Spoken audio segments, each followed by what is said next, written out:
Ukusukela kulonyaka uphelileyo, isikolo samabanga aphansi i-AV Bokani e-Ado siqhuba izifundo ngabafundisi-ntsapho abambalwa.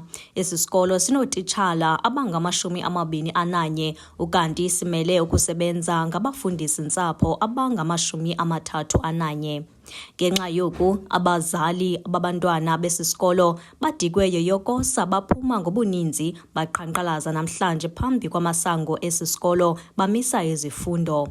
Bathi seyilithuba bethumele imbalelwano kwisebe lezemfundo kodwa abafumani zimpendulo. Bagxininise ukuba kuvalwe izikhewu ezikhoyo. Apha sinengxaki from last year. Sine-shortage yeetitshala. Okokoko sikhalaza kurhulumente, ku-Department of Education for into yeetitshala. Wavuma wathi uzasenzela. Wathi masenze, masibhale, sifake iinkcukacha zazeetitshala. Senze izicelo. Sazenza izicelo, sazifaka. Wasithembisa okokuba uzawureplace. Bambi abazali bathi bava kabuhlungu xa abantwana babo bebuya esikolweni besithi akho nto bayifundileyo. Bathi azintlanga iziphumo zezifundo zabantwana ukusukela kulo nyaka uphelileyo ngenxa yokungabikho kootitshala bokubafundisa ngokwaneleyo.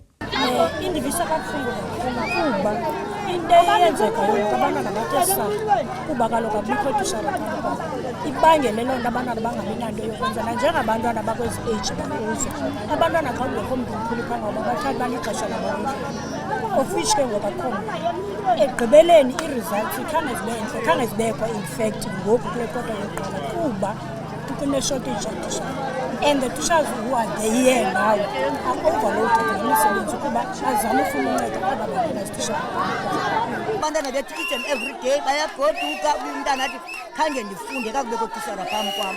Kanti urhulumente uthi phambi komntana makubekho utitshala. Aba bazali bathi ukuba abade baphenduleke nabo abaza kubuyela ngamva baza kuqhubeka nokunyusa idolo. Into ezenzekayo kuba ngabani sifumana iimpendulo because sishota ngeetitshala and kudala akungoko sisazifumana. If impendulo sifumane siyiqhubekeka lide ixesha silindile sithumele imiyalezo akho nto bayenzayo, sisaza kuqhubeka nedolo.